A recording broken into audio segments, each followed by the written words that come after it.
Hello everyone, welcome to education first official.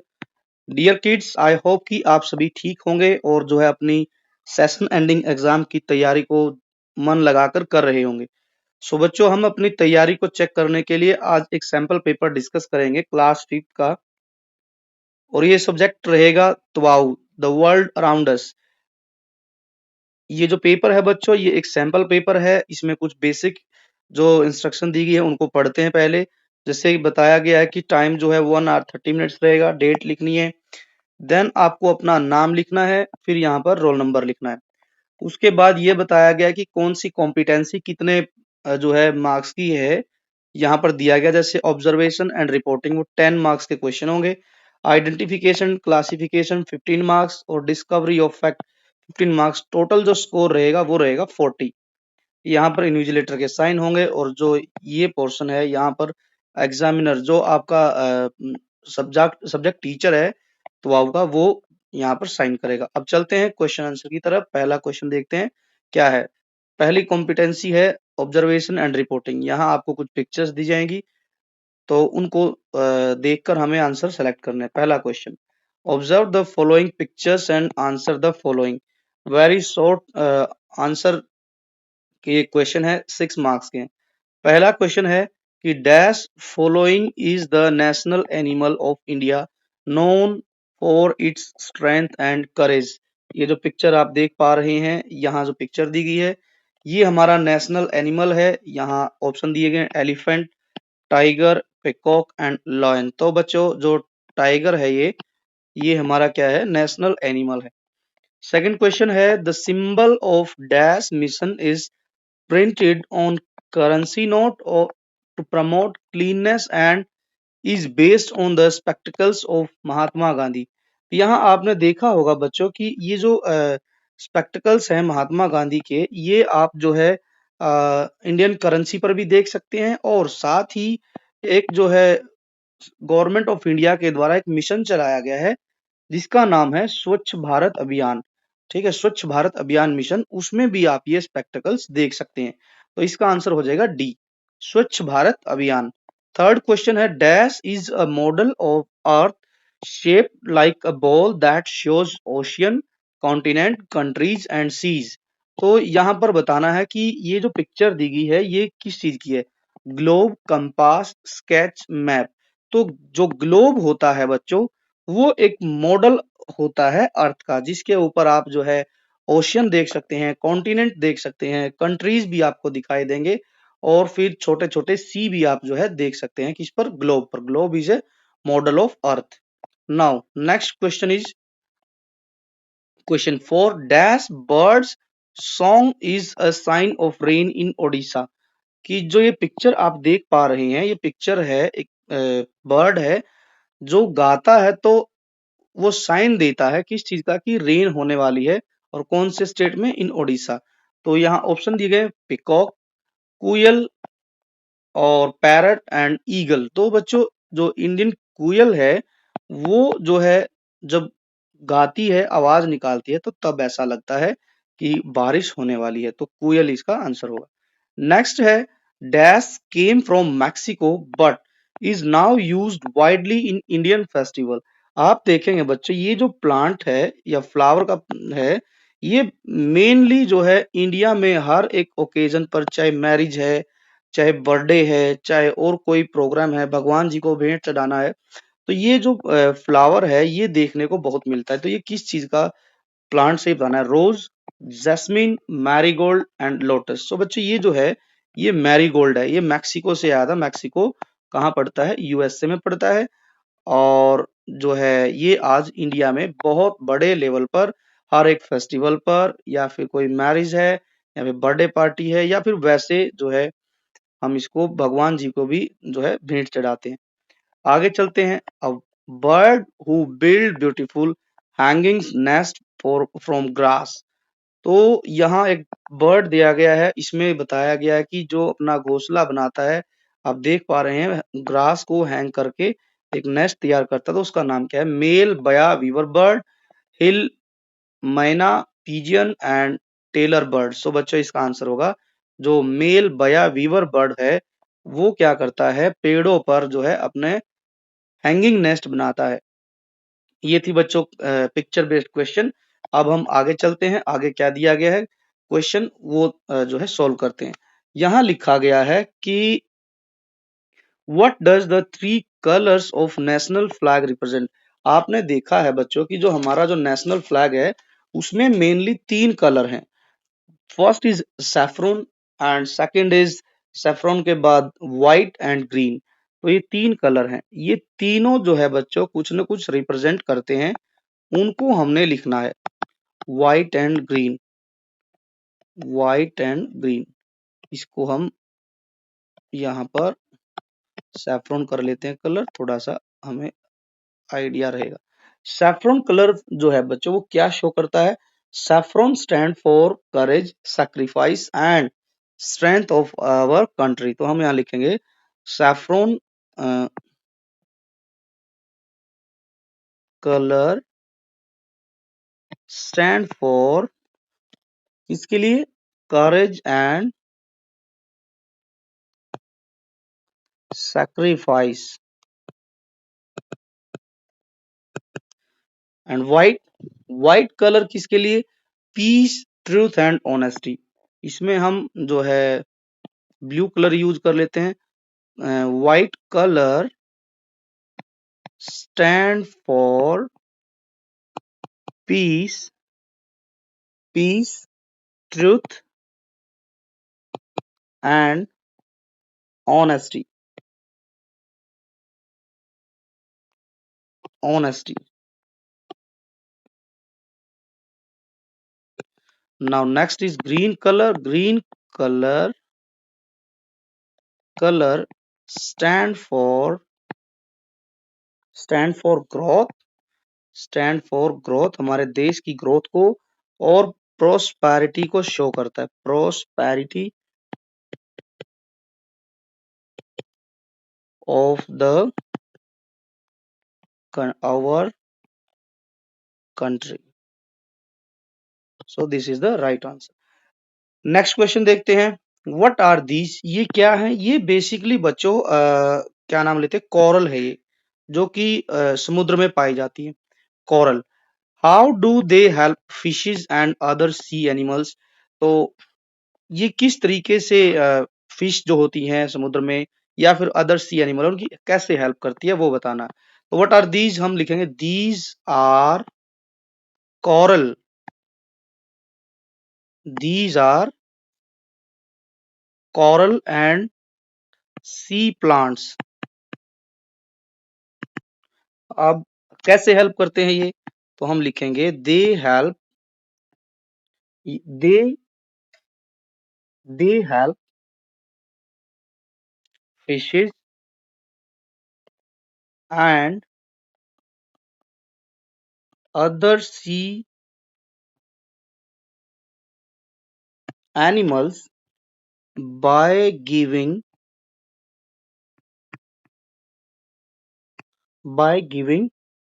them shelter and food। Okay, तो food और shelter से ये जो है मदद करते हैं। आगे चलते हैं। नेक्स्ट क्वेश्चन है आइडेंटिफाई एंड क्लासिफिकेशन कॉम्पिटेंसी से। तो यहाँ पर दिया गया है कि fill in the blanks using the help box. Help box में लिखा spinning, family, dong, renewable and Hargila bird. First है कि energy from the sun, wind and water is called. So जो एनर्जी हमें सन, विंड और वाटर से मिलती है that is renewable energy, renewable energy. The dash is called the great adjunct star, इसको हम लिखेंगे हरगिला, हरगिला बर्ड। नेक्स्ट है dash is in Arunachal Pradesh is known as India's first village for sunrise. So that is Dong, Dong in Arunachal Pradesh. The process of twisting fibers into yarn or thread is called spinning, आपने चरखा देखा होगा, चरखे में क्या है, स्पिनिंग की जाती है, उसमें क्या होता है, फाइबर जो कॉटन फाइबर होती है उसको ट्विस्ट किया जाता है और जो है उस प्रोसेस को कहते हैं स्पिनिंग। और जो चरखा है वो उसमें बेसिकली कॉटन से या फिर खादी के कपड़े बनते हैं। Vasudev Kutumbakam means the world is one family, one family. तो ये हमारा इस तरीके से हो जाएगा सॉल्व। चलिए जी, नेक्स्ट क्या है, नेक्स्ट है answer the following. Okay, we sing the national anthem during morning assembly. Yes, as we know कि नेशनल एंथम हम जो है प्रेयर में सिंग करते हैं। Can you name rivers and mountain range mention in the national anthem? Yes, देखिए बच्चों, हमारा जो नेशनल एंथम है उसमें कुछ माउंटेन रेंज का जिक्र आता है और कुछ हमारी रिवर्स हैं उनका भी जिक्र आता है। जैसे हम माउंटेन्स की बात करें तो विंध्य, ऐसे बोलते हैं कि विंध्य और एक हिमालय, दो आते हैं इसमें, विंध्या रेंज एंड हिमालय। ठीक, और रिवर गंगा यमुना, ये एक वर्ड आता है तो हम लिखेंगे Ganga river and Yamuna river. तो इस तरीके से हम इन दोनों पार्ट को करेंगे सॉल्व। अब नेक्स्ट क्वेश्चन क्या है, नेक्स्ट क्वेश्चन है match the following. Match the following में क्या है, हमें कंसेप्ट और आइटम ए को फैक्ट के साथ मैच करना। जैसे यहाँ दिया गया loom, loom khadi tailor bird cotton. Loom क्या होता है बच्चों, लूम बेसिकली जब हम कपड़ा बनाते हैं, हैंड हैंडमेड जो क्लोथ्स बनते हैं उनमें धागे को जो है टाइट करने के लिए एक इंस्ट्रूमेंट टूल यूज होता है जिसको लूम बोलते हैं। जैसा कि आप यहाँ पिक्चर में देख पा रहे हैं, दिस वन इज लूम। तो यहाँ दिया गया फोर्थ नंबर पर instrument used for weaving clothes, that is loom. Khadi, khadi क्या है, खादी है जी hand spin cloth promoted by Gandhi ji. Tailor bird क्या है, बर्ड है टेलर बर्ड जो क्या करता है लीव्स को, और जो है कुछ लीव्स को ले लीजिए या फिर कुछ आप कोई छोटी छोटी जो तिनके होते हैं, घास होती है, उनसे क्या करता है वो स्टिच करके पत्तियों को घर बनाता है अपना। कॉटन क्या है, नेचुरल फाइबर है जो हमें प्लांट से मिलती है। तो इस तरीके से इसको भी हमें मैच करना है। अब आगे बढ़ते हैं। Classify the following into renewable and non renewable source of energy. Renewable energy, renewable energy क्या होती है बच्चों की, ऐसी एनर्जी होती है जो कि हमें अपने जो एनवायरमेंट से मिलती है और वो कभी खत्म होने वाली नहीं है। ठीक है, जैसे हम विंड एनर्जी की बात करते हैं, विंड है या फिर जो है सन है, ठीक, इनसे जो हमें एनर्जी मिलती है या फिर वाटर से हमें मिलती है जो है, ये सब क्या है, ये रिन्यूएबल एनर्जी है। बट क्या है कि जो कोल है, कोल या फिर पेट्रोल, डीजल या फिर जो नेचुरल गैस है, natural gas like CNG, CNG आपने देखा होगा, ये क्या है, ये जो है नॉन रिन्यूएबल है। कॉल जो है, पेट्रोल, नेचुरल गैस, ये एक बार यदि समाप्त हो गई तो इनको बनाना जो है बहुत डिफिकल्ट है। क्यों, क्योंकि इनको बनने में लाखों साल लग जाते हैं, थाउजेंड्स ऑफ ईयर्स जो है इनको बनने में लग जाते हैं। लेकिन रिन्यूएबल एनर्जी में सन है, सन तो आप देखेंगे बच्चों is the biggest source of energy है सभी के लिए, for not only for human being but also for plants and animals also. ठीक है, तो the biggest source of energy ये रिन्यूएबल एनर्जी है, सोर्स बहुत जो है मेन है ये। ऐसे ही विंड से भी हम जो एनर्जी बनाते हैं ये एंडलेस है, हम यूज करते रहे पर खत्म नहीं होगी।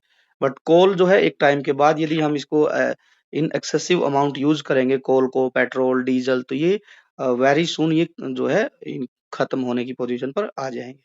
चलिए अब नेक्स्ट क्वेश्चन देखते हैं। Observe the note carefully and complete the table. Okay, यहाँ दिया गया है 50 रुपीज का नोट है ये, 50 रुपी। यहाँ देखेंगे महात्मा गांधी हैं, ये कौन इशू करता है, तो ये आरबीआई इशू करता है। और यहाँ पर एक जो है मॉन्यूमेंट दिया गया है, यहाँ स्वच्छ भारत मिशन लिखा है। चलो क्वेश्चन देखते हैं, what to observe, what you found, value of the note, note की जो वैल्यू है वो है 50 rupees. Name of the monument, यहाँ देखेंगे बच्चों लिखा है हम्पी। ये जो पिक्चर है ये हम्पी की है। Picture of the national leader, ये कौन है जी, हमारे हैं महात्मा गांधी जी, महात्मा गांधी। तो हम गांधी जी की पिक्चर देख के गांधी जी का नाम लिखेंगे। Name of the bank, as I told you, name of the bank जो इशू करता है नोट को, that is Reserve Bank of India. ये हमारा जो है सेंट्रल बैंक है जो कि नोट इशू करता है। ये भी क्वेश्चन हो गया है। चलिए आगे बढ़ते हैं। अब है डिस्कवरी ऑफ फैक्ट्स, ये भी 15 मार्क्स का है। क्वेश्चन 6 क्या कहता है, answer the following questions and locate the place on map. Okay, the group of islands in the Bay of Bengal, yes, that is the Andaman and Nicobar Island। जो हमारे जो आइलैंड्स हैं बे of Bengal में, वो है अंडमान निकोबार। ये मैप है, कहाँ पर है जी, ये जो सारा रीजन आप देख पा रहे हैं, ये जो सारा रीजन है ये अंडमान एंड निकोबार का है। अंडमान एंड निकोबार, ये सारे के सारे निकोबार आइलैंड्स हैं। चलिए नेक्स्ट देख लेते हैं जी क्या है। नेक्स्ट में है अ monument named Rani ki wow shown on 100 रुपये note belong to which state. Rani ki Vav जो है बच्चों वो है गुजरात से। रानी की वाव गुजरात, तो यहां पर आप इसको कलर कर देंगे गुजरात। नाउ नेक्स्ट क्वेश्चन क्या है, Bihu is the famous harvest festival of which state. So यहां हम लिखेंगे असम। गोटा, गोटा एक ट्रेडिशनल एम्ब्रॉयडरी है जो कि ओरिजिनेट हुई है राजस्थान से। बच्चों गोटा है राजस्थान से। यदि आपसे पूछ लिया जाए फुलकारी, फुलकारी, फुलकारी होती है पंजाब से, फुलकारी पंजाब। तो हमें गोटा भरना है, तो ये होगा हमारा राजस्थान। तो हम यहाँ राजस्थान को लिखेंगे गोटा। एक खास तरीके की एम्ब्रॉयडरी की जाती है। बिहू कहाँ मनाया जाता है जी, बिहू है हमारा, ये है हमारा प्यारा आसाम। आसाम हो गया। मोहसिन राम, मोहसिन राम कहाँ पर है जी, मोहसिन राम में क्या है बच्चों, वर्ल्ड की सबसे मोस्ट वेट हैबिटेट प्लेस है, मतलब सबसे ज्यादा बारिश वाली जगह है मोहसिन राम। चेरापूंजी के पास में है, वो है मेघालय। तो हम यहाँ पर लिखेंगे मेघालय, नॉर्थ ईस्ट में पड़ता है। Very beautiful place.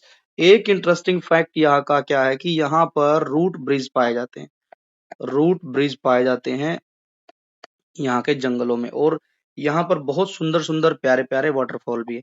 तो मेघालय हो गया है हमारा ये वाला पोर्शन, ये है हमारा मेघालय। आप यहाँ पर लिख सकते हैं मेघालय, जस्ट वेट, मेघालय। मेघालय में फेमस है गारो, खासी, जैंतिया, और इसकी कैपिटल है बच्चों शिलोंग। चलिए ये क्वेश्चन भी हमारा हो गया है।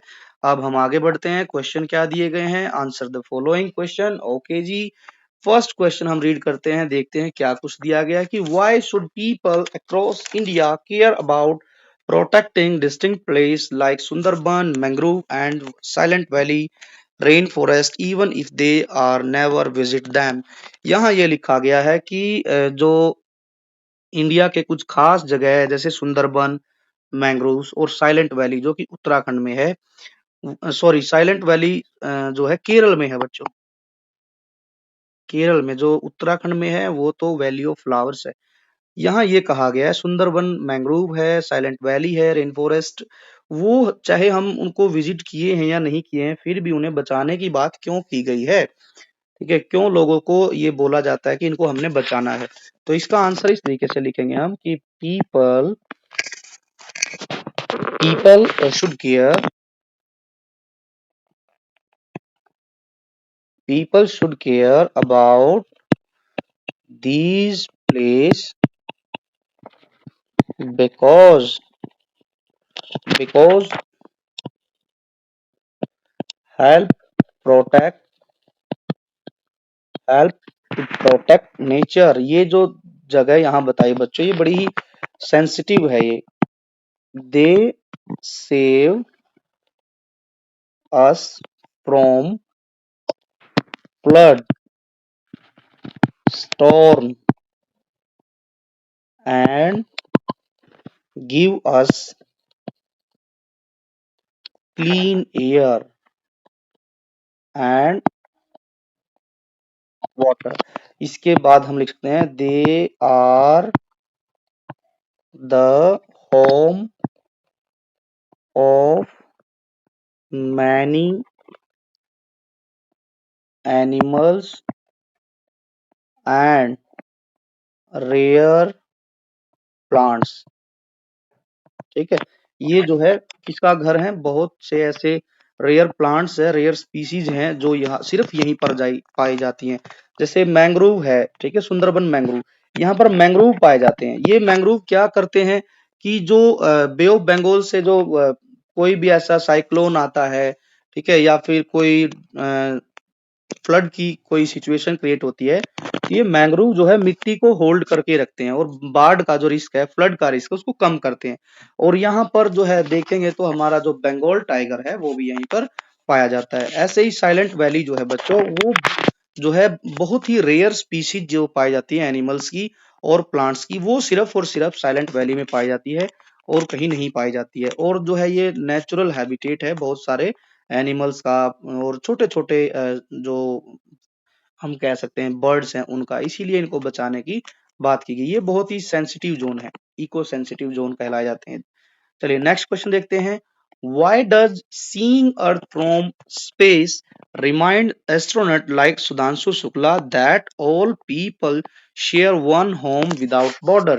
कि अभी अभी जैसे बच्चों हमें पता है कि हमारे देश में जो सुधांशु शुक्ला थे, ये एयरफोर्स में थे, इंडियन एयरफोर्स में। ये कहाँ गए थे, ये स्पेस में गए थे और इन्होंने अपनी स्पीच दी थी, हमारे प्राइम मिनिस्टर मोदी जी के साथ बात की थी। ठीक है, सुधांशु शुक्ला जो है ये याद दिलाना चाहते थे कि जो हमारी जो अर्थ है ऊपर से ऐसे लगती है जैसे कि ये एक घर है और जिसमें कोई भी देश किसी भी तरीके से बॉर्डर के द्वारा डिवाइड हुआ नहीं दिखाई देता। अर्थ लुक लाइक अ होम, जैसे हमारा घर होता है ऐसे ही अर्थ ऊपर से दिखाई देती है। तो हम इसके आंसर में लिखेंगे कि space from space earth looks like one round planet planet no country no country or border can be seen, everyone lives on the same earth, so we should live together and take care of our planet। इनका मानना था सुधांशु शुक्ला का बच्चों कि जो space है वो आसमान से एक सिर्फ एक प्लेनेट की तरह से दिख रही है। ठीक है, गोल है बिल्कुल, और वो कोई कंट्री कोई बॉर्डर उस पर आसमान से नहीं देखा जा सकता। एवरीवन जो है यहाँ पर जो रहते हैं वो सेम ही अर्थ पे रहते हैं, तो इसीलिए हमें मिलजुल कर आपस में रहना चाहिए और हमें अपने प्लेनेट की जो है देखभाल करनी चाहिए। अब है रोजी स्टारलिंग जो है वो क्या है, travel 1000 of kilometers to India every winter. ये बर्ड है बच्चों, रोजी स्टारलिंग एक बर्ड है जो कि रसिया से ट्रेवल करता है और ये इंडिया में आके जो है ठहरता है विंटर सीजन में। How does the this movement help both for nature and farmer. ये बताना है कि जो रोजी स्टारलिंग बर्ड है वो इंडिया में आता है तो वो किस तरीके से हमारे लिए नेचर के लिए और जो हमारे फार्मर्स ब्रदर है उनके लिए किस तरीके से हेल्पफुल है। तो हम यहाँ लिखेंगे कि रोजी जो स्टारलिंग है वो क्या करती है, वो कीड़े मकोड़े खाती है। ठीक है, ईट इंसेक्ट, इंसेक्ट को खाती है। इंसेक्ट में भी क्या क्या, जो लोकस्ट है, एंड या ग्रास शॉपर, जो आपने देखा होगा ग्रास शॉपर्स हैं उनको खाती है, या फिर जो पेस्ट्स हैं, जो छोटे छोटे बहुत ही जहरीले जो कीड़े होते हैं जो फसल को बर्बाद कर देते हैं, ये रोजी स्टार्लिंग उसी को ही खा जाती है, कीड़ों को ही। ठीक है, तो आगे लिखेंगे कि दिस हेल्प, इससे क्या होता है कि जब ये खा जाती है तो उनसे क्या होता है कि एक नेचुरल बैलेंस बना रहता है,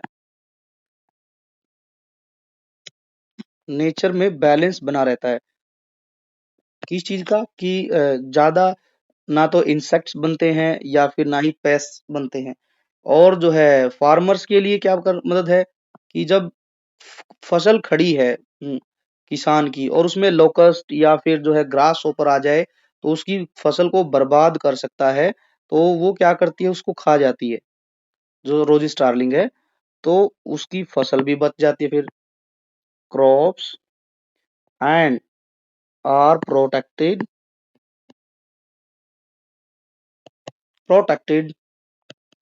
so both nature and farmer benefited। तो इस तरीके से हम इसका आंसर लिखेंगे। अब है नेक्स्ट है, a town is planning to choose a source of energy for electricity generation। The option are coal and renewable source like solar energy and wind energy। Explain any four reason why using solar energy or wind energy is better than coal, considering their impact on the environment, health and future। Also draw your dream clean energy home। अब देखो बच्चों, यहाँ एक question ये पूछा गया कि एक जो है शहर बसाया जा रहा है, टाउन, जिसमें क्या है कि प्लान किया जा रहा है टाउन, जिसमें सोर्स रहेगा एनर्जी का, वो रहेगा, the options are coal, non renewable, और एक रिन्यूएबल लाइक सोलर और विंड एनर्जी। ये बताना है कि रीजन देना है हमने कि जो सोलर एनर्जी है वो बेटर क्यों है, इससे, कोल से। हम इसके आंसर में इस प्रकार से लिखेंगे कि बच्चों जो सोलर एनर्जी है वो क्या है, वो एक क्लीन सोर्स ऑफ एनर्जी है, उससे क्या है पोल्यूशन नहीं होता है। बट आप देखेंगे कि कोल कोल जो है, कोल पेट्रोलियम, ठीक है, और जो है डीजल है, इनसे क्या होता है कि इनका हार्मफुल इम्पैक्ट होता है हमारे एनवायरनमेंट पर, हेल्थ पर भी। ठीक है, तो इसके लिए हम लिखेंगे कि जैसे सोलर एनर्जी के बारे में यहाँ लिख रहे हैं, सोलर एनर्जी लिख लीजिए या फिर विंड एनर्जी लिख लीजिए, कोई भी लिख लीजिए। हम यहाँ लिखेंगे सोलर एनर्जी। सोलर जो है energy does not cause pollution, does not cause pollution, it is a clean source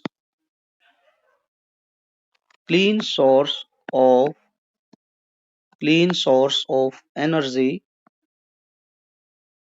ये हो गया है। अब हम क्या लिखेंगे, दूसरी बात ये लिख दी सोलर के बारे में, तीसरी बात हम लिखेंगे सोलर जो एनर्जी है वो क्या है, never finish, because it come from कहाँ से मिलती है, द सन।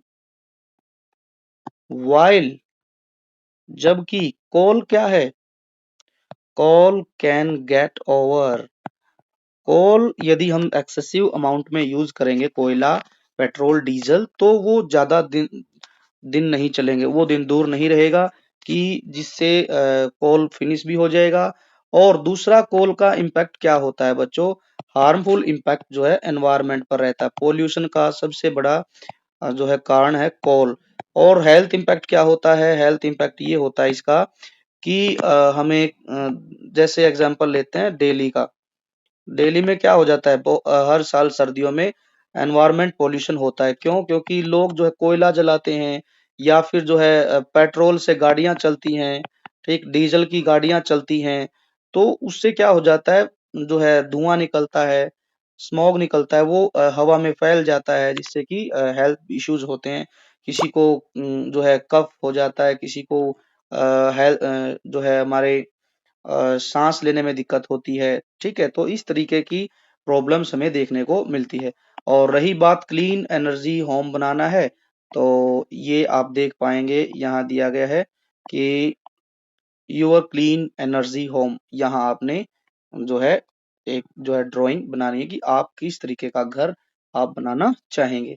जैसा कि यहाँ मैंने जो पिक्चर यहाँ पर लगाई है, इसमें आप देख पाएंगे जो है मेरे घर जो है कि छत पर आप देख पा रहे हैं, यहाँ पर सोलर पैनल लगे हैं और साथ में ही बगल में यहाँ पर बड़े बड़े विंड टर्बाइन लगे हैं। ये भी जो है क्लीन एनर्जी का सोर्स है। तो बच्चों, ये था हमारा जो है सैंपल पेपर क्लास 5 ट्वेल्व का। आई होप कि आपको ये पूरा पेपर समझ आया होगा। वीडियो यदि अच्छी लगी है तो आप इसको लाइक कीजिए और दोस्तों के साथ ज़्यादा से ज़्यादा शेयर कीजिए। साथ ही आप जो है education first official YouTube channel को सब्सक्राइब कर लीजिए, ताकि आने वाली नेक्स्ट वीडियो का नोटिफिकेशन आपको सबसे पहले मिल सके। साथ ही बच्चों, यदि आप इन पेपर्स का पीडीएफ चाहते हैं तो आप जो है education first official YouTube channel को आप ज्वाइन भी कर लीजिए, वहां पर आपको इन सभी का पीडीएफ भी मिल जाएगा। तो मिलेंगे हम नेक्स्ट वीडियो में। तब तक के लिए बच्चों, thank for watching, take care and bye bye.